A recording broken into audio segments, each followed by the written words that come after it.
বেশ কয়েকদিন ধরেই ভাবছি একটু ছোলার ডালের কচুরি বানাবো। তো দেখো, ভাবলাম আজকে রবিবার ছুটির দিন, তো আজকে বরঞ্চ বানাই। তাই জন্য ছোলার ডালগুলোকে ভিজিয়ে রেখেছিলাম। রেখে এবার সেগুলোকে মিক্সিতে একদম মিহি পেস্ট করে ফেলতে হবে, যাতে দানা দানা একদম না থাকে। এবার তার মধ্যে কিছুটা কাঁচা লঙ্কা দিয়ে দিয়েছিলাম, আবার কিছুটা রসুনও দিয়ে দিয়েছিলাম। কাঁচা লঙ্কা, রসুন, ছোলার ডাল সব কিছু দিয়ে পেস্টটা একদম মিহি করে দিলাম। তারপর দেখো, একদম তার মধ্যে দিলাম নুন, খানিকটা চিনি। নুন চিনিটাও এর মধ্যে আমি দিয়ে ভালো করে মিশিয়ে নেব। মিশিয়ে এবার এটাকে কড়াতে ভালো করে কষতে হবে। আর দেখো, আলুর দম করবো বলে এদিকে আমি প্রেশার কুকারে আলুগুলো কেটেও সেদ্ধ বসিয়ে দিয়ে দিয়েছি। এবার তোমার আলুর দমটা করবো, কিন্তু তার আগে ভাবলাম যে মশলাটা কষিয়ে আমি রেখে দিই। তাই জন্য একটু তেল কড়াইতে গরম করে তার মধ্যে হিং ফোড়ন দিয়ে আর কিছুটা আদা বাটা দিয়ে দিলাম। তারপর যে আমি ডালের পেস্টটা করে রেখেছিলাম, তারপর তার মধ্যে দিয়ে দিলাম সেই তেলের মধ্যে। এইবার কি এটাকে ভালো করে কষাতে থাকতে হবে। আর জানো তো, অনবরত এটাকে নাড়তে হবে যাতে কড়াইয়ের গায়ে এটা লেগে না যায়। এবার এটাকে একটু ধৈর্য ধরে ভালো করে কষিয়ে কষিয়ে একদম এটাকে যেমন একটু থকথকে একটু জল জল ভাব হয়ে আছে, এটাকে একটু শুকনো করে নিতে হবে। তো দেখো, আমি ভালো করে এটা কষাতে থাকলাম। আর তার কিছুক্ষণ বাদেই কষাতে কষাতেই দেখো এরকম বেশ একটা টাইট মতো পুরটা হয়ে এসছে। এবার এটাকে আমি নামিয়ে রাখবো। আর ঠিক এইরকমই হবে পুরটা। আর দেখো কি সুন্দর পুরটা আমার তৈরি হয়ে গেছে। দেখো পুরো মিহি হয়েছে, কিন্তু মানে এর মধ্যে একদম দানা দানা ভাব নেই। ডালের কচুরি হবে, তো মা ময়দাটা মেখে নিচ্ছে। আর এখানে তো পুরটা বানানো হয়ে গেছে আগেই। আর দেখো, এদিকে আমি আলুর দমটা বসাবো বলে প্রথমে কড়াইতে তেল গরম করে তার মধ্যে একটি হিং ফোড়ন দিলাম, আর দিলাম শুকনো লঙ্কা ফোড়ন, আর দিলাম গরম মশলা ফোড়ন, আর তেজপাতা দিয়ে দিয়েছিলাম। এবার এদিকে এগুলো একটু ফোড়নগুলোকে ভালো করে ভেজে নিলাম। আর আলুটা আগেই সেদ্ধ বসিয়ে দিয়েছিলাম। প্রেশার কুকারে আলুটা সেদ্ধ করা থাকলে তাড়াতাড়ি হবে। আর দেখো, এদিকে আমি টমেটোও কেটে রেখেছিলাম। এবার তার মধ্যে টমেটোটাও দিয়ে দিলাম, নুন দিলাম, আদা বাটা দিলাম, তারপর দিলাম হলুদ গুঁড়ো, তারপর দিলাম গুঁড়ো লঙ্কার গুঁড়ো। তো সব রকম মশলা দিয়ে আমি ভালো করে কষাতে থাকলাম। আর একটু সসও দিলাম, বেশ কালারটা ভালো আসবে বলে। আর আমি টক দই একটু ফেটিয়ে রেখেছিলাম, গ্যাসের আঁচটা একদম সিমে করে দইটা দিলাম, তাহলে দইটা কেটে যাবে না কি ফেটে যাবে না। সেই জন্য কষাবার সময় এটাকে একদম গ্যাসের আঁচ স্লো করে এবার এটাকে ভালো করে কষাতে থাকতে হবে।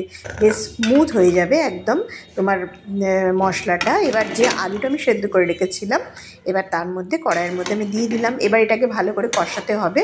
তো দেখো কি সুন্দর আলুর দমটা কালারটা এসছে, আর আমার আলুর দমটা হয়ে গেছে। লাস্টে ঘি দিয়ে নামিয়ে নিলাম। তারপর দেখো, এটা ঢাকা দিয়ে দিলাম, একটু স্ট্যান্ডিং টাইমে রাখলাম। আর তারপর শাশুড়ি মা আর আমি মিলে কচুরির পুরগুলো ভালো করে ভরে নিলাম। তবে এই ছোলার ডালের কচুরির পুরটা যখন হয়, আমি দেখেছি ঠান্ডা হবার পর একটু জমাট বেঁধে যায়। সেটা কি হয়, হাতে করে একটুখানি ভালো করে ঝুড়ো ঝুড়ো করে নিতে হবে। তারপর পুরটা ভরলে কিন্তু খুব সুবিধা হয়। কেননা পুরটা যদি মানে এক জায়গায় জমাট বেঁধে যায়, সেটা পুরটা ভরতেও খুব অসুবিধা হবে। তো দেখো, পুরগুলো তো তোমরা সবাই জানো পুর কীভাবে ভরে। আর এই ছোলার ডালের কচুরিটা কিন্তু খেতে খুবই ভালো লাগে। তার মধ্যে রসুন থাকে বলে আরও যেন টেস্টটা বেশি বাড়ে। তো দেখো, এরম করে এক এক করে আমরা দুজনে মিলে, আমি আর শাশুড়ি মা, প্রত্যেকটা কচুরির পুরটা ভরে নিলাম। কেননা অনেকগুলোই কচুরি হয়েছিল। আর আমরা ভাবলাম যে আজকেও করে রাখি, আর পরের দিন সকালেও হয়ে যাবে জলখাবারে, সেই জন্য একটু বেশি করেই করলাম। তো দেখো, এক এক করে সব পুরগুলোই আমাদের ভরা হয়ে গেছে। আর দেখো কতগুলো পুর ভরা হয়ে গেছে। তো এবার এগুলোকে ভেজে নেবো। আর আলুর দমটা তো আমার আগেই করা হয়ে গেছে, দেখতেই পাচ্ছ। আর এদিকে আমি সাদা তেল কড়াইতে গরম করতে দিয়ে এসেছি রান্নাঘরে। আর কচুরিগুলো আমি নিয়ে চলে গেলাম যে আমাকে এগুলো এক এক করে এবার ভেজে তুলতে হবে। তো দেখো, তেলটাও আমার গরম হয়ে গেছে। এবার আমি এক এক করে কচুরিগুলো ভেজে তুলে নিলাম।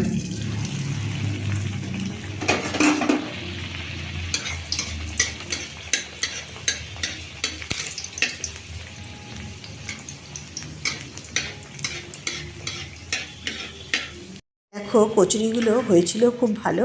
আর প্রত্যেকটা কচুরি ভালো ফুলেও ছিল। আর কচুরিগুলো ফেটে একদম মানে তেলটাও নষ্ট হয়নি। কেন বলো তো, মিহি পেস্টটা করেছিলাম বলে এটা বেশ ভালো হয়েছিল। এটা যদি একটু দানা দানা কিছু থেকে যেত, অনেক সময় বেলার সময় ফুটো হয়ে গেলে তেলের মধ্যে সব মশলাগুলো বেরিয়ে গেলে তেলটা খুব নষ্ট হয়ে যায়। তো দেখো কচুরিটা কিন্তু প্রত্যেকটা কচুরি খুব ভালো হয়েছিল, আর এটা খুব সুন্দর টেস্টও হয়েছিল কিন্তু।